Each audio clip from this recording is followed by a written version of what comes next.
Once upon a time, this was the home of the brown trout.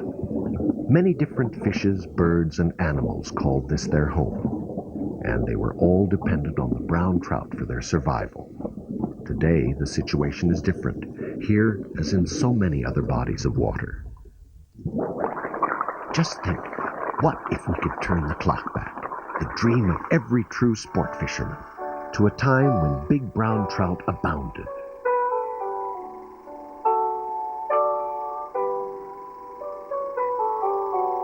During this century, we have ruthlessly overfished.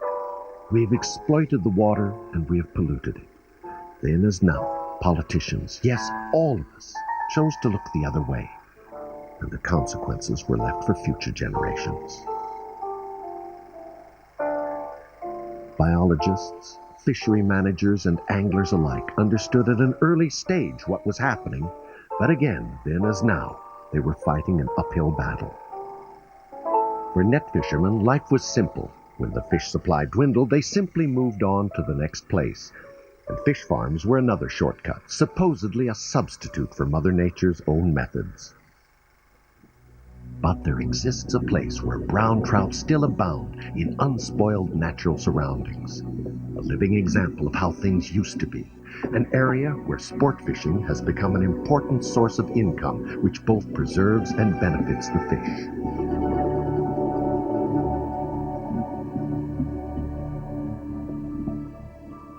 Northwestern corner of Russia lies the Kola Peninsula, Europe's largest remaining wilderness. For many years, the area remained unknown to outsiders. To understand why, we have to look back into the past. The Sami were the first inhabitants. No one knows exactly where they came from. They've always been there as far as we know. For thousands of years, they lived a nomadic life in harmony with nature. But the Russian Revolution put a brutal end to that. When Stalin came into power, nationwide collectivization began.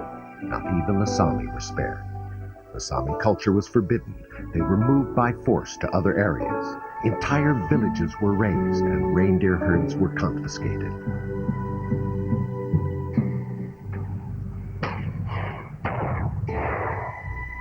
Nightmare followed upon nightmare.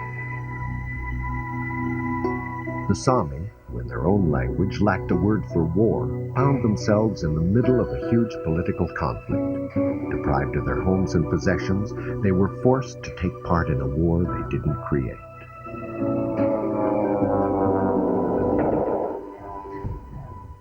In the ensuing bloody wars for mastery over Europe, the Kola Peninsula played an important part. This is where a port was built, the Navy's gateway to the Atlantic. After the Second World War followed the Cold War and a seemingly never-ending armaments race. The Kola Peninsula became the new superpower's most important military strategic area, carefully guarded and closed to the outside world.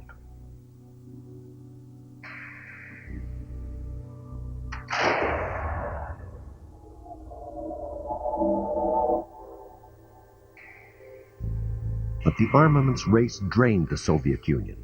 The days of the planned economy were numbered.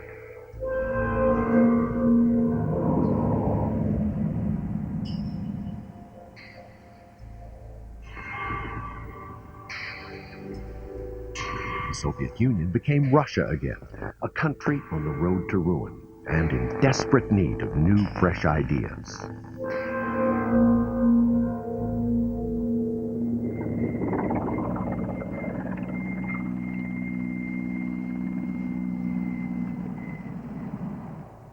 Towards the end of the 80s, authorities began to realize that the wilderness had real business potential, that is, if things were handled right. The long period of isolation was over. The Kola Peninsula was open to sport fishing tourism. One of the first discoveries that awaited them was the Umber River. Today, fly fishermen from all over the world make the pilgrimage to this fishing mecca.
The umba is unique, even by cola standards.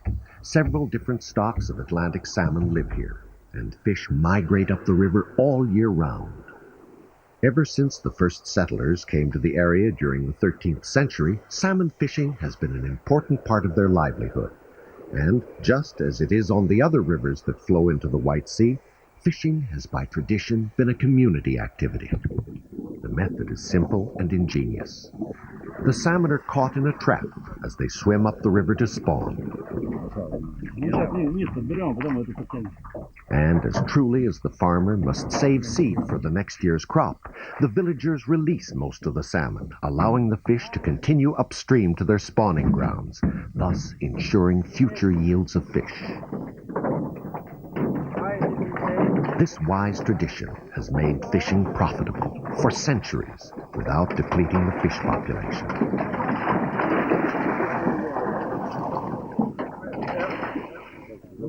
Today, the trap on the umba serves as a research station where the fish are examined and counted. Salmon have become far too valuable to be turned over to commercial fishing interests.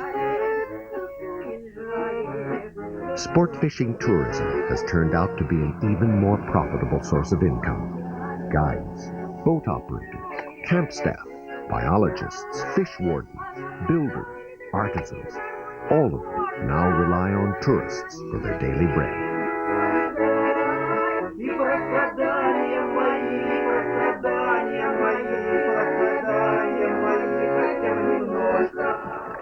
The secret of their success is simple. As long as there are fish and unspoiled nature, people will want to come here.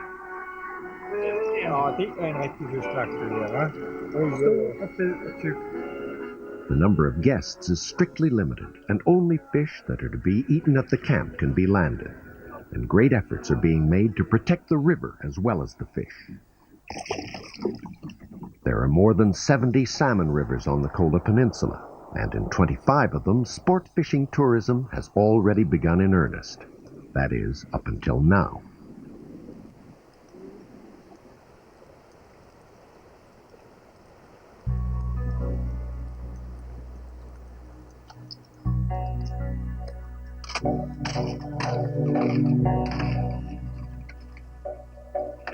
As winter approaches, the anglers leave the Kola Peninsula, but not us.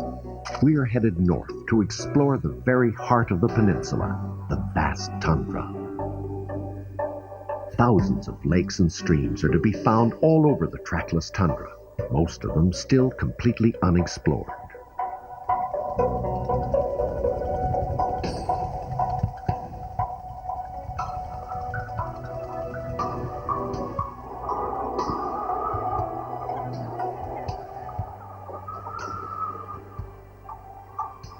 Winter blizzard. Our visibility is almost zero. Water, land, it's all one, and we can only guess at what lies hidden beneath the snow.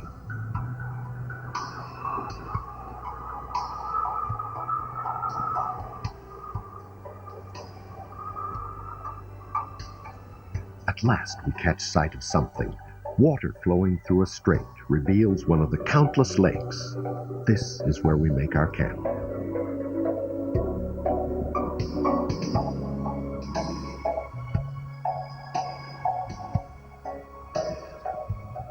We are here on behalf of the Worldwide Fund for Nature to determine the feasibility of developing the ecological fishing on the Kola Peninsula.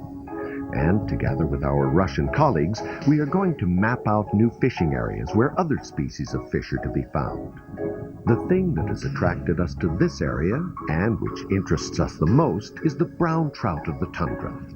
We want to find out what unspoiled waters are really like, how all our lakes and rivers ought to be.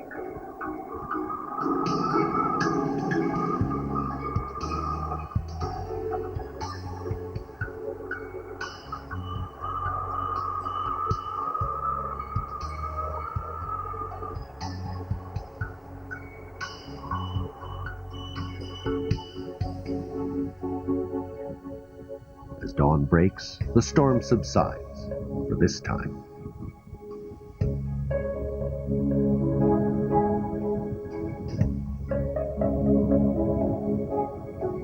In order to carry out our plan, naturally we have to drill holes through the ice, a job that turns out to be more difficult than we expected.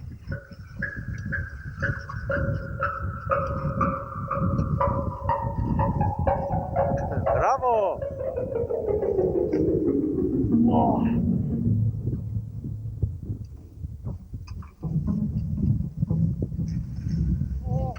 It's no use trying to drill in the middle of the lake.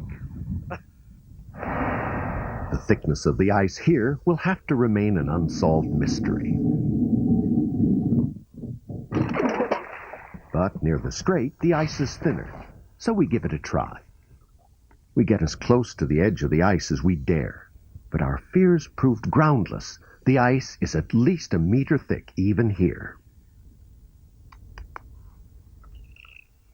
Now all that remains is to catch fish. Nothing. Strange, the place seems dead. 12 foot. We set up a sonar unit to see what's down there. 12 foot, help please. And lo and behold, the screen reveals lots of fish just a couple of meters down. Reassured, we begin experimenting with different methods. A complete battery of lures and tackle gets put to the test.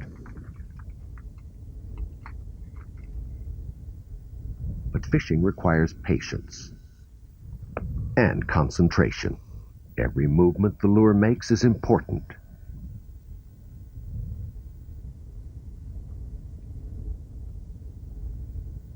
That is, if you want to get results. Går det napper, vet du. Oi, nå så jeg nesten. Jävlar, rusar det? Ja. Toril at last figures it out. She has the right technique, the right lure, and a maggot as bait. Bra. Oh! Bra!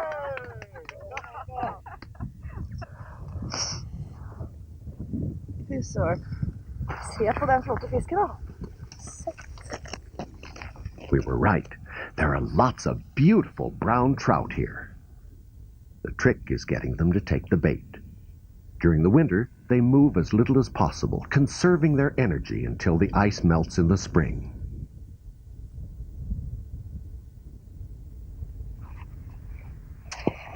One fish, though, that really enjoys the winter is the char.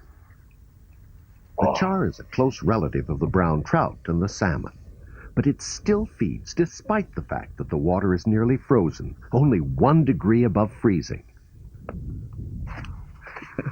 As far as cold is concerned, the char is an extreme case. Up north, there are lakes so cold that no other freshwater fish could survive in them. Du förstår. If fishing tourism on the tundra is to be as great an ecological and economic success as the salmon fishing is, it will have to be planned in close conjunction with biologists and scientists. It's in everyone's interest.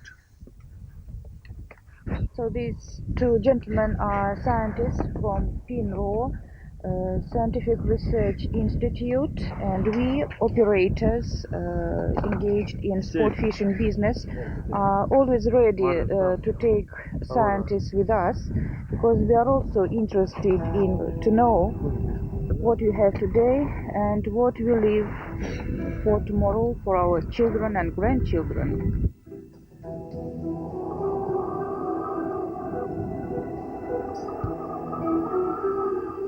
The winter months are long and harsh, hard on plants, animals, and visitors, with temperatures that can get as low as minus 50 degrees Celsius. But we are patient. The warmth will return, and with it, the brown trout will once again seek food in the rivers and streams.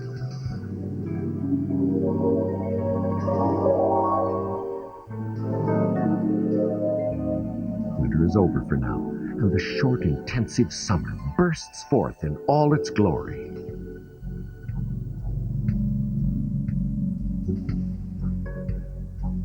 Our goal is to reach the headwaters of a few of the mighty rivers of the tundra.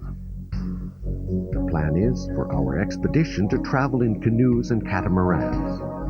From the air, we get a view of what awaits us. we follow the river all the way to its source, a lake.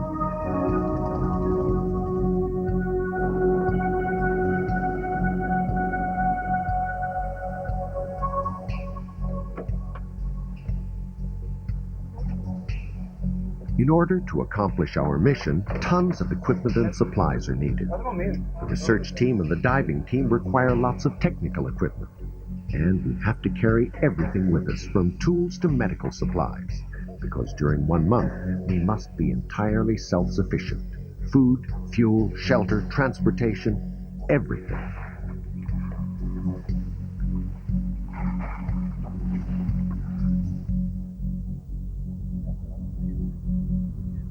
This land, I can tell you, it's no man land, right? For men, it's quite tough to live here. You can meet nobody but reindeers and bears, maybe, if you're lucky. This is untouched nature. Not many people have been here. Nobody. I like it. This is where our search for the brown trout will begin. We need only take a few steps outside our camp to know that we're on the right track.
Are long and bright. In summer, the sun never drops below the horizon. Sleeping is not a priority.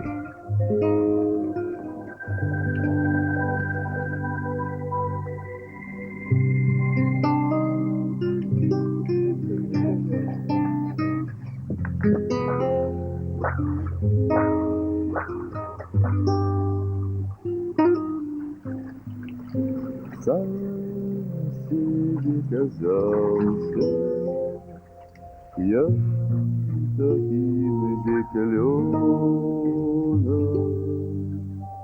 только не опавшим, а вовсю зелёным, клёнким напавшим, клён заиндевел. Что стоишь, качаясь под метелью белой?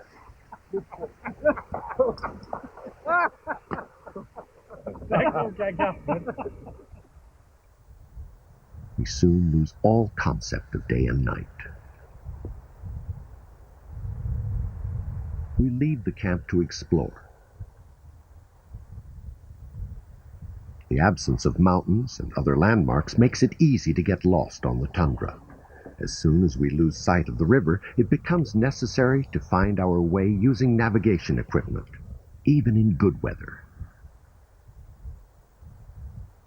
This is wolf, wolverine, and bear country, but they are shy and flee as soon as we approach.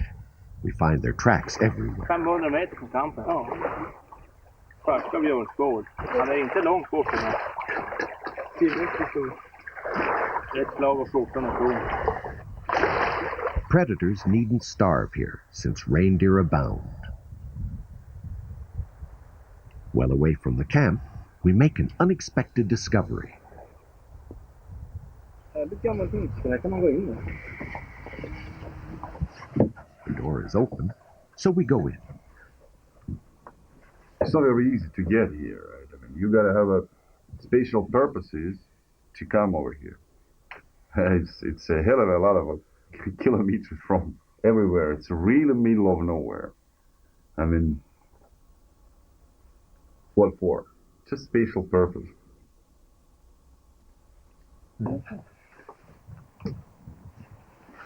Tjusig. Antique souvenir. Antique fishing rig. Yeah, antique. This is really antique. The cabin appears to be very old, and we find nothing to indicate that anyone has been here recently.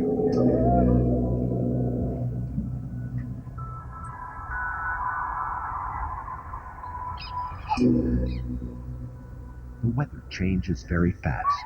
One storm after another sweeps over the tundra from the Barents Sea. The cold, the fog, and northerly winds make the brown trout less active. This we know from our own home waters. But here, the brown trout have adapted to this bitter climate.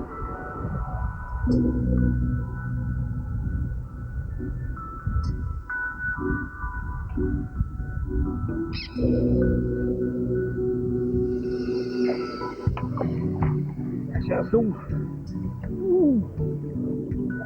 Vad med? Oj, oj, oj. Ja, filmning där. Oj, oj, oj.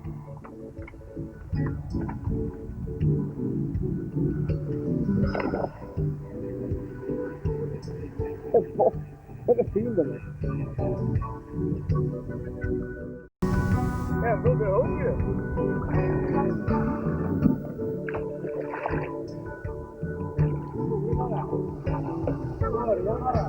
Och nu kommer den.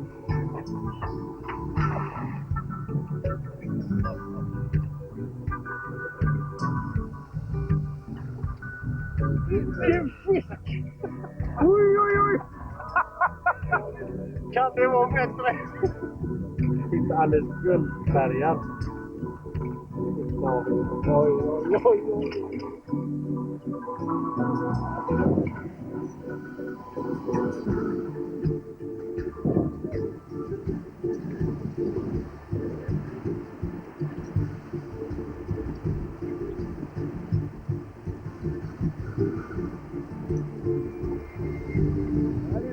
Man kallar slutfiskgrödor.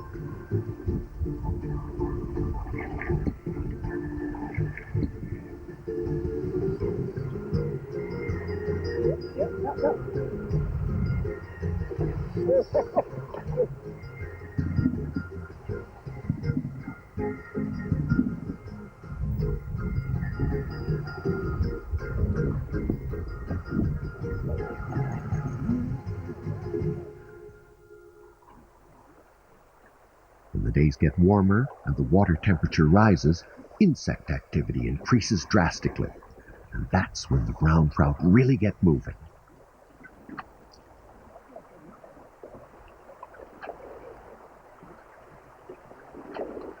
Now's their chance to eat and grow fat before winter comes. The warmth also heralds the appearance of the terrorists of the tundra. Millions of tiny blood-sucking insects hatch in every marsh and pool.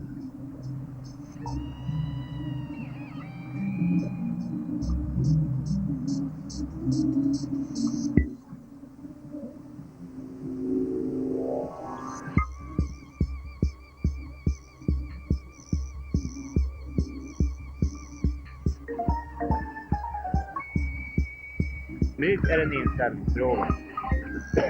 När jag mätt igen. Men jag förstår faktiskt varför vi har närhål.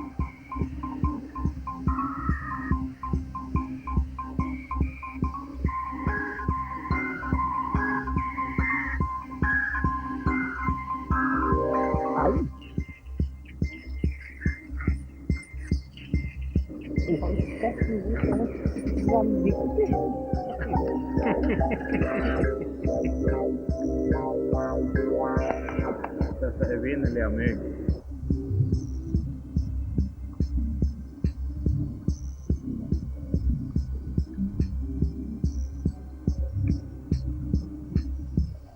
This is the dilemma of the tundra. When the weather turns good, we get attacked by clouds of mosquitoes and gnats. One has to be a bit crazy to like living here. But we do, and that's all there is to it. Titta!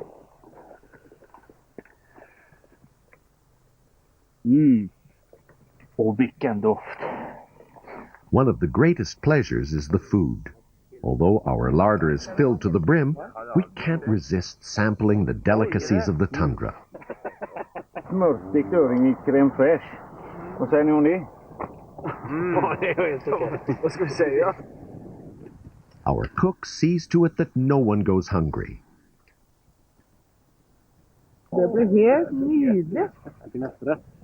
Kjempegott. Det här är sagolikt. Det är så här det ska vara. And a couple of brown trout are just the thing for a gourmet meal for our hungry team. But of course, most of the fish are free to swim home again. If fishing is to be sustainable in the long term, strict regulations are needed. The basic principle is as simple as it is obvious. The brown trout that are harvested must be a part of the interest only, not the principle. Every stream and lake and the fish living there must be treated differently, according to prevailing conditions. This is the very essence of ecological fishing. And this is why biologists and scientists must help us to make the rules. Rule number 1. In sensitive bodies of water such as these, commercial fishing with nets is out of the question. Net fishing only benefits a few individuals for a short period of time, and the inevitable result is always the same: destruction of the ecosystem. Rule number 2. Sport fishing must be regulated, and limits set both for the size of the catch and the number of people fishing. If these rules are followed, a basis is formed for an extremely effective form of natural resource management, which will pay for itself and provide jobs for people in many different sectors. And a movement is being created which is trying to protect and preserve the area. Fishing can become a business venture which will put an end to many of the short-sighted alternatives which ruin the environment. And it's places like this that are the dream of every true angler. When you leave, you carry with you unforgettable memories. Ja, öringen.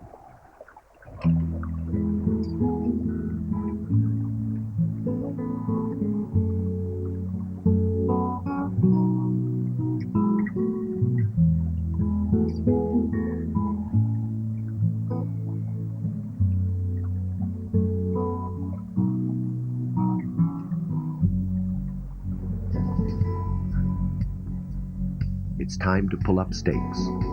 Regretfully, our schedule never allows us to stay more than a few days in any one place. We want to explore as much as possible of the area before autumn. Så lilla kudden.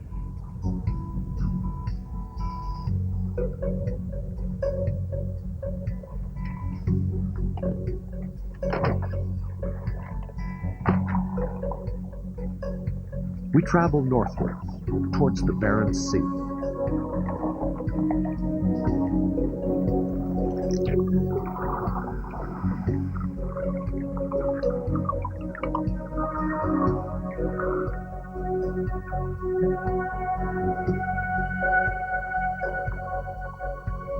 The hilly landscape and the gentle fall of the rivers have combined to form the perfect environment for brown trout.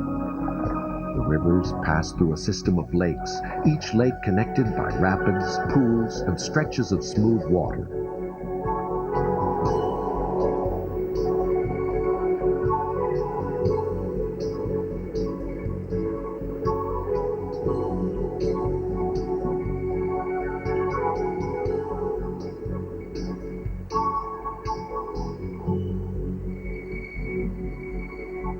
Now and again we stop to fish, dive, and collect samples. Water samples are carefully analyzed using the most modern techniques available. Another method of determining the quality of the water is by analyzing the creatures living in it. To do so, we perform the famous kick test. Examining creatures in the water may at first glance seem a strange thing to do, but it is in reality one of our more important jobs. The number and kind of creatures we find tells us a lot about the status of the environment and the water. Many of the animals and insects living in the water are sensitive little creatures. Different species react in varying degrees to different pollutants. Here we find numerous species that no longer exist in our water back home.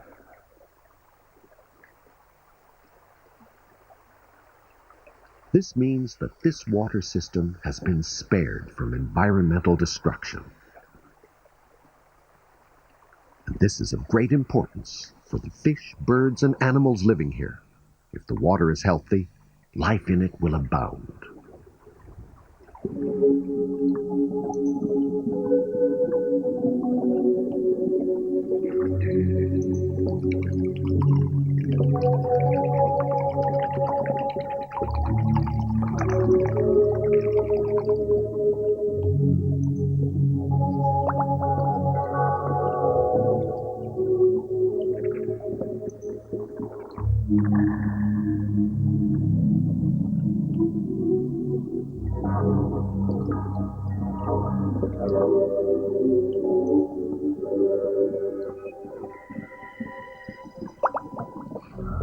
The brown trout is a predator which adapts readily to the food which happens to be available. It wanders between streams and lakes, stopping where the food is most plentiful. In the lake, it must actively search for its prey.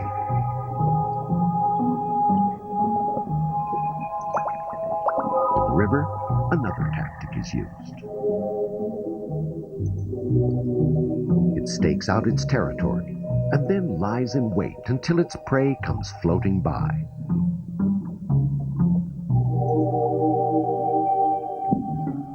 The best spots are where the greatest amount of food can be caught with the least amount of effort.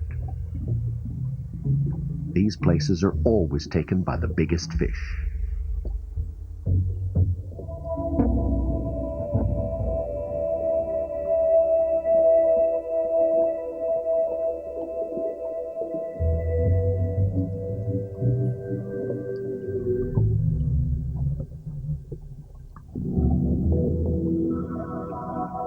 When the insects mate, they leave the water and become an easy target for their enemies. This is why they often fly up in great swarms, so that a few will always survive and perpetuate the species. For the birds, it's a feast, and the brown trout attack from below. For a fly fisherman, insects are of the greatest interest. One of the world's most skillful fly fishing and fly tying experts is Toril Kolbu, and a place like this is where she puts her flies to the test.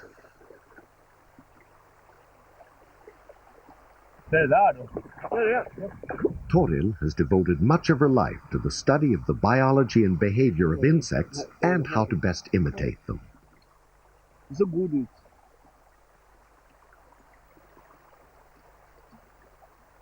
The object of tying fly imitations is to copy as closely as possible the food the fish eat, be it insects or small fish. Sometimes, though, the fish are selective. They only eat one kind of insect and nothing else. Then the imitation has got to be nearly perfect.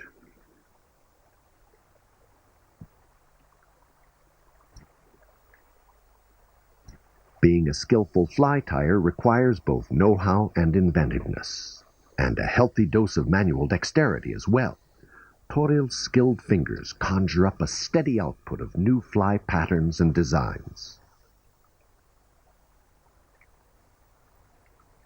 But there's always someone who has to break all the established rules and test the limits. And in our party, that's Örjan.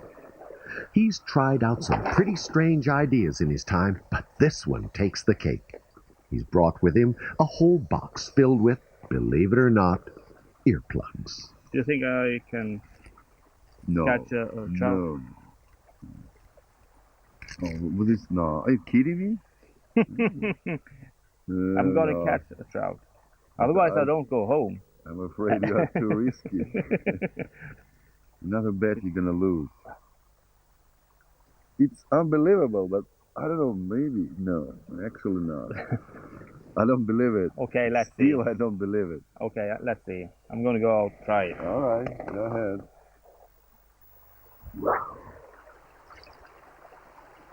Orion is fully convinced that his earplugs will work. A few days later, however, he's not quite so sure. The fish just don't seem to be interested. But then it happens, and on his second cast, the fish bites.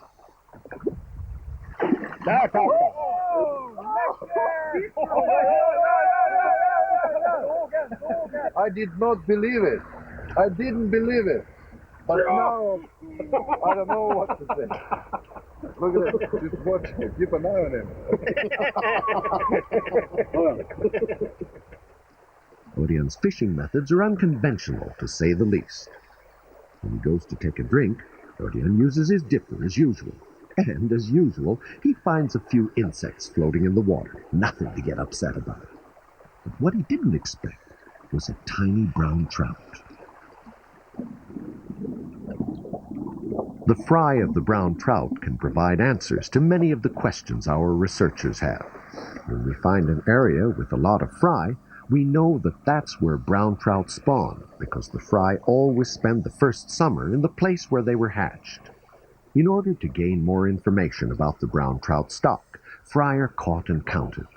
The number of fry per square meter is an indication of the density and growth of the stock, and the size of the fish in relation to their age tells us about the rate of growth as well. This information is of prime importance when regulations are made determining how a particular body of water should be managed. Researchers must also consider the other species of fish and their habitats as well.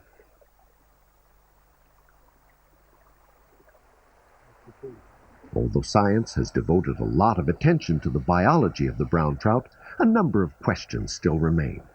Maybe some of the answers will be found here.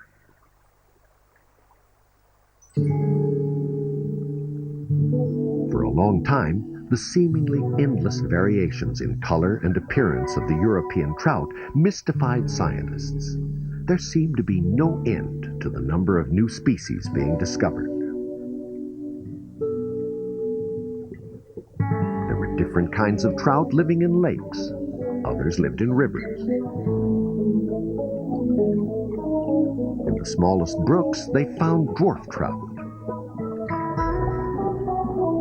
There were even trout in the ocean. But with the advent of a new technology, so-called genetic fingerprinting, it soon became evident that they were all different forms of only one species, Salmotruta, the brown trout. In the beginning, brown trout were found in Europe only, but the Englishman's love for brown trout soon changed that. England was where the art of fly fishing was developed, a method that was right from the beginning designed for catching brown trout. In 1864, brown trout were taken to Tasmania. The following year, they were shipped to Australia and New Zealand. Brown trout seemed to adapt to their new homes surprisingly well.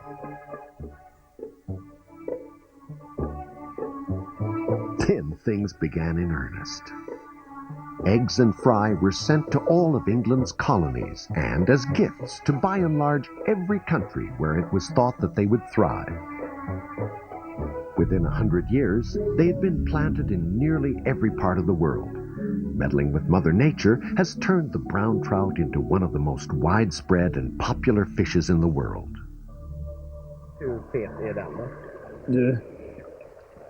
Catching a brown trout can be a real challenge, and it's that challenge that makes them so sought after by fly fishermen. For the angler, it isn't always easy to figure out what's going on down in the watery world below the surface. For the most part, though, The fish know perfectly well what's happening in the world above. Anyone who thinks that he can merely saunter down to the water's edge without being detected is making a big mistake. The sound of footsteps is carried through the water both faster and farther than through the air. The brown trout is far from deaf.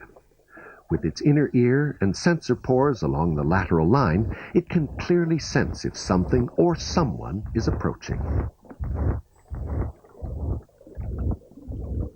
The brown trout's sight is well developed too. The visual center occupies nearly half of the brown trout's brain. The brown trout can distinguish colors, and it can even hunt at night by the light of the stars. The trout's eyes are pointed sideways, enabling it to see in all directions except straight back. Moreover, it can see out of the water, so you've got to move with great stealth. For a trout, a calm water surface is a window on our world.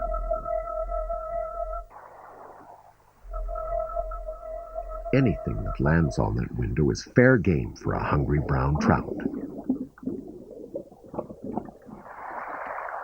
And the angler that hasn't managed to keep a low profile is soon discovered. The brown trout is an expert at camouflage. Pigment cells in the skin allow the fish to change color in order to blend in with its surroundings. Nature has given the brown trout the ability to make itself practically invisible, as well as the sensory organs it needs in order to detect danger. But if we want to see the trout clearly, special equipment is required. A Polaroid filter eliminates the blinding reflection of the sunlight on the water.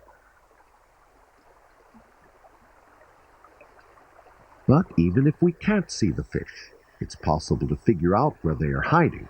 Experienced anglers call this the ability to read the water. It's done by studying the currents, rocks, inflow and outflow sites, as well as other factors which may indicate good places for fish to stake out their territories. And in fly fishing, you've got to keep your eyes open, look for the right signs, and watch for activity. Sometimes a fish will lie still for long hours without moving,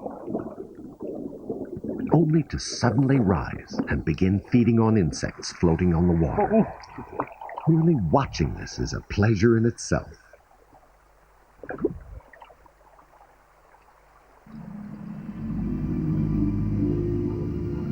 The brown trout possesses an extraordinary sense of orientation. As autumn approaches, the brown trout leaves its summer feeding grounds. Brown trout, even those that live in the ocean, begin the journey back to their spawning grounds. The goal is the same spot where their parents spawned, and where they themselves were hatched. At the spawning grounds, the female is courted by many suitors. She selects a mate and finds a suitable spot to dig a redd. Making a redd can take several days. All the while, the male is busy driving off intruders.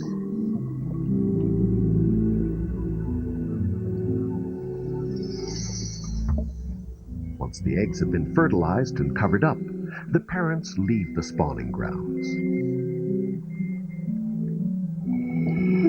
For many of these, the future looks bleak. Suitable living environments are growing scarce in Europe, and dangers lurk everywhere. Power generation, ruthless fishing practices, acidic rain, and other forms of pollution. During the spring, the tiny fish begin to hatch. Even if they are lucky enough to be born in an unspoiled environment, their lives are filled with danger.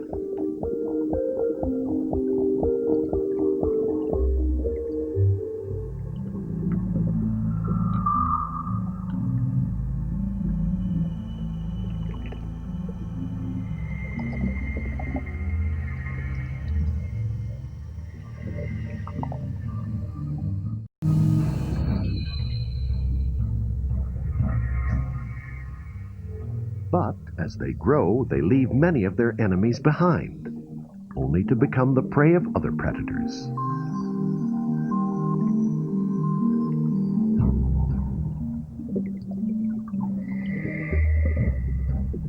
Not even a fully grown brown trout can feel safe.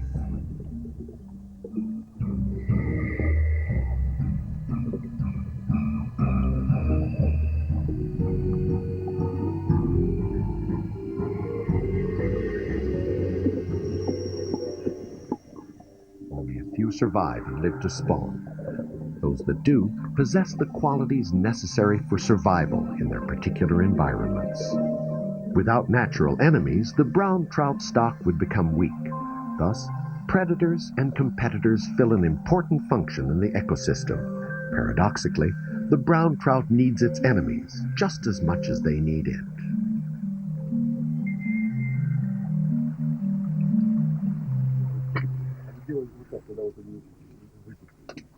The only predator that disrupts the delicate balance in the ecosystem is man. In an instant, we can destroy everything nature has built up. There are exceptions, however. The Sami people lived on the Kola Peninsula for thousands of years without harming the balance.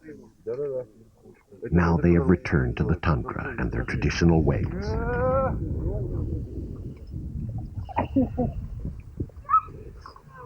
We were privileged to meet one Sami family, and the mystery of the empty cabin was solved. It belongs to them. They give us invaluable information about the area, and they become so interested in our work that they join the expedition.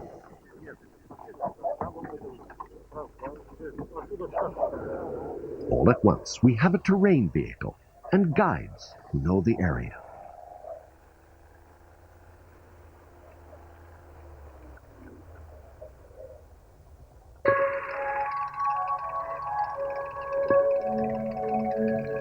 For the Sami people and the other inhabitants of the Kola Peninsula, fishing has always been important. But when sport fishing appeared on the scene, it became even more important to a greater number of people. Our travels backwards in time on the Kola Peninsula have given us a lot to think about. We think about our own fishing waters back home and how we can take care of them. We know how to do it, and now we know how things ought to be.